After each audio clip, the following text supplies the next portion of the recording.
8 ingin menjelaskan materi tentang manajemen keuangan sekolah dasar yang beranggotakan. Perkenalkan, nama saya Putri Oktavianingsih, NPM saya 5019777. Perkenalkan, nama saya Welly Fitri Adesti dengan nomor NPM 5019050. Perkenalkan, nama saya Tiara Puspita dengan NPM 5019047. Saya akan menjelaskan pengertian tentang manajemen keuangan sekolah dasar. Saya akan menjelaskan menurut para ahli. 1. Menurut R. Agus Santoso, manajemen keuangan disebut juga sebagai manajemen dana, baik untuk pengalokasian dana investasi secara efektif dan efisien, maupun juga untuk pembiayaan investasi dan pengalokasian dana secara efektif dan lebih efisien. Setelah saya akan menjelaskan menurut ahli.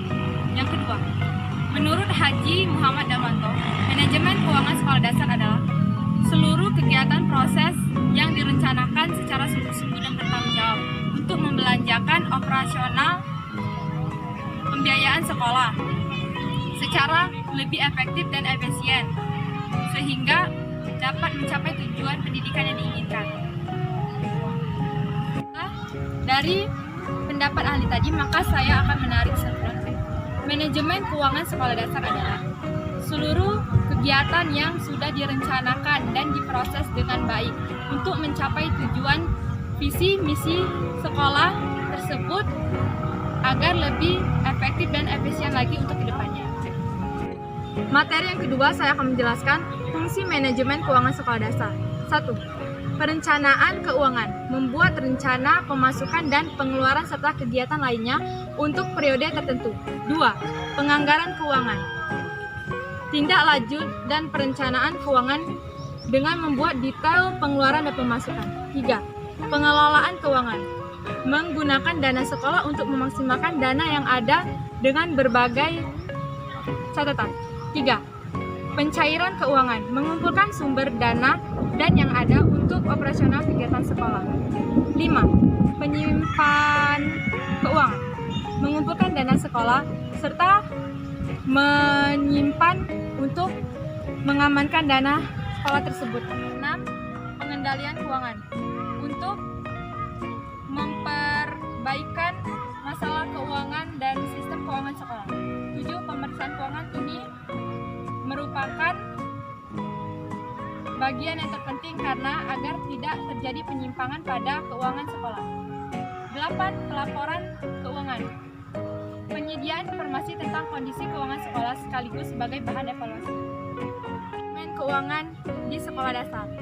Melalui kegiatan manajemen keuangan, maka kebutuhan pendanaan kegiatan sekolah dapat direncanakan, diupayakan, dan pengendaliannya dibukukan secara transparan dan digunakan untuk membiayai pelaksanaan program sekolah secara efektif dan lebih efisien.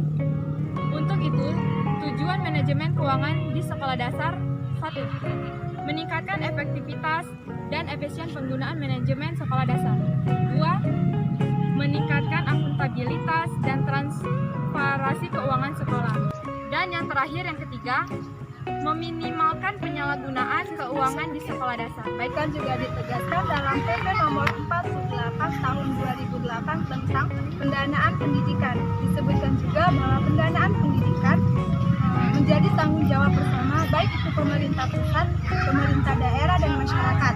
Adapun juga menurut Harsono mengemukakan biaya pendidikan berdasarkan sumbernya dapat digolongkan menjadi 3 jenis. Yang pertama itu ada biaya pendidikan yang dikeluarkan oleh pemerintah, sumber keuangannya itu yang berasal dari pemerintah, baik itu pemerintah pusat, tingkat provinsi, dan pemerintah daerah.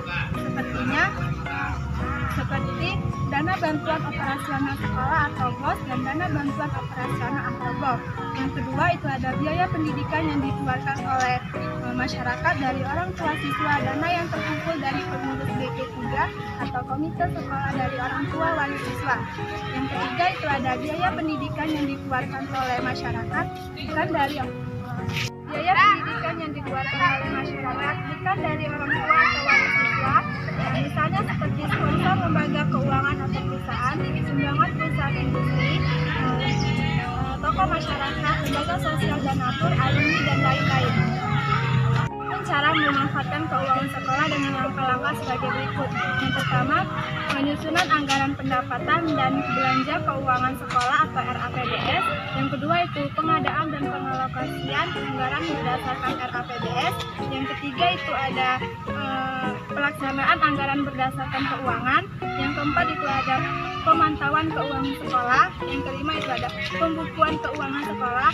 Yang keenam itu pertanggungjawaban keuangan sekolah. Yang kedelapan penilaian kinerja manajemen keuangan sekolah. Pertanggungjawaban keuangan sekolah. Semua biaya pengeluaran keuangan sekolah dari sumber manapun harus dipertanggungjawabkan. Hal tersebut merupakan bentuk transparansi dan kejujuran dalam pengelolaan keuangan. Namun demikian, prinsip transparansi dan kejujuran dalam pertanggungjawaban harus tetap dijunjung tinggi dalam kaitannya dengan pengelolaan keuangan tersebut. Hal yang perlu diperhatikan oleh bendaharawan adalah: 1. Laporan keuangan harus dilampiri dengan bukti-bukti pengeluaran yang ada. Yang kedua, kwitansi atau bukti-bukti pengeluaran atau bukti-bukti penerimaan dan bukti-bukti pengeluaran yang lain. Yang ketiga itu ada neraca juga harus dipertunjukkan untuk diperiksa oleh tim manajemen keuangan sekolah. Menurut pendapat lain, mengemukakan bahwa mempertanggungjawabkan keuangan dengan dua cara. Yang pertama, semua pemasukan dan pengeluaran atau pembelanjaan tertulis dalam pembukuan keuangan. Yang kedua, membuat laporan pertanggungjawaban keuangan sekolah. Prinsip-prinsip manajemen keuangan sekolah. Manajemen keuangan sekolah perlu memperhatikan sejumlah prinsipnya. Menurut Undang-Undang Nomor 20 Tahun 2003, Pasal 48 menyatakan bahwa tentang pengelolaan dana pendidikan berdasarkan dengan prinsip keadilan, transparansi, dan akuntabilitas publik. Menjelaskan yang kelima yaitu pengelolaan keuangan sekolah. Yang pertama adalah proses pengelolaan keuangan di sekolah. Komponen-komponen keuangan merupakan komponen produksi yang menentukan terlaksananya kegiatan belajar mengajar bersama komponen-komponen lain. Dengan kata lain, setiap kegiatan memerlukan biaya. Adapun proses pengelolaan keuangan sekolah meliputi: 1. Perencanaan anggaran, kedua strategi mencari sumber dana, yang ketiga penggunaan keuangan anggaran, yang keempat pengawasan dan evaluasi anggaran, serta kelima pertanggungjawaban. Dan pengeluaran keuangan sekolah diatur dalam rancangan anggaran pendapatan dan belanja sekolah atau RAPBS yang meliputi penerimaan, pengeluaran, dan pertanggungjawaban. Pengelolaan keuangan sekolah yang efektif akan meliputi langkah-langkah berikut. Pertama yaitu merancang suatu program sekolah yang ideal untuk mencapai tujuan yang diinginkan pada tahun pelajaran yang bersangkutan. Yang kedua yaitu program interpretasi semua kaitan dan menghitung perkiraan kebutuhan dana penunjang. Perhitungan rinci pada pemanfaatan dana yang tersedia untuk masing-masing. Yang keenam yaitu menuangkan perhitungan-perhitungan rinci tersebut ke dalam suatu format yang telah disiapkan untuk digunakan oleh setiap sekolah. Serta yang ketujuh, pengusahaan dokumen RAPBS oleh instansi yang berwenang. Pada umumnya, pengeluaran dana yang dihimpun oleh sekolah mencakup 5 kategori pembiayaan sebagai berikut. Yang pertama, pemeliharaan, rehabilitasi, dan penggunaan sarana dan prasarana pendidikan. Yang kedua, peningkatan kegiatan dan proses belajar mengajar. Yang ketiga yaitu peningkatan kegiatan pembinaan kesehatan. Yang keempat, perhitungan biaya kegiatan sekolah dan peningkatan personil. Yang kelima, kegiatan rumah tangga sekolah dan OSIS. Serta dana yang tersedia di dalam RAPBS dapat sekaligus mencakup kegiatan untuk pengembangan sekolah untuk mencapai suatu tujuan tertentu telah diprogramkan sekolah dalam 1 tahun pengajaran.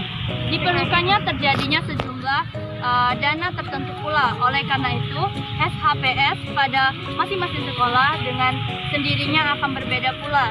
Meskipun demikian, sebenarnya harus ada suatu patokan SHPS minimal agar suatu mutu pendidikan tertentu dapat dicapai secara nasional. Inilah materi yang dapat kelompok kami sampaikan. Apabila ada salah kata, kami mohon maaf. Kepada Allah kami mohon ampun. Kami akhiri. Wassalamualaikum warahmatullahi wabarakatuh.